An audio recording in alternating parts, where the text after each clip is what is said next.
ঘটনাস্থলে একজন মারা গেছে, পরবর্তীতে যে হাসপাতালে একজনকে পাঠাইছিল সেই জন্য মারা গেছে হাসপাতালে।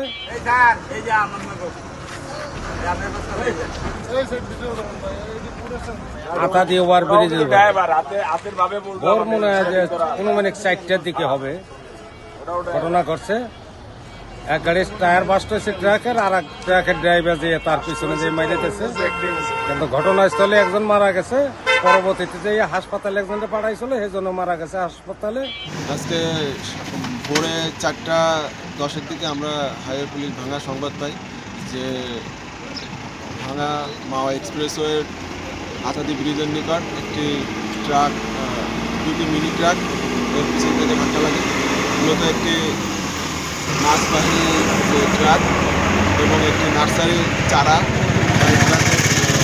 পিছন থেকে ধাক্কা দেয়। পিছনে থাকা ট্রাকের ড্রাইভার গুরুতর আহত হয় এবং হেল্পারও আহত হয়। ফায়ার সার্ভিস এবং হাইওয়ে পুলিশ স্থানীয় মানুষের সহযোগিতায় হাসপাতালে নিলে ডাক্তার মৃত ঘোষণা করে। তো নিহতদের এখনও ঠিকানা পাওয়া যায়নি। আমরা তদন্ত চলতেছে। রাস্তার সার্বিক অবস্থা ভালো আছে। আর গাড়ি দুটি আমাদের হেফাজত ভাঙা হাইওয়ে থানার হেফাজতে নেওয়া হয়েছে, তদন্ত চলমান আছে। নাম ঠিকানা পেলে আপনাদের জানিয়ে দেওয়া।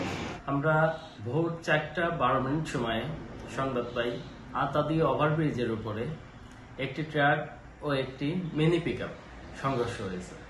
তাৎক্ষণিক সময়ে আমরা মুভ করি এবং গিয়ে দেখতে পাই একটি গাছের চারা বোঝাই ট্রাকের পিছনে নিয়ন্ত্রণ হারিয়ে একটি মাছ বোঝাই মিনি পিকআপ সজোরে ধাক্কা মেরে ভিতরে আটকে আছে।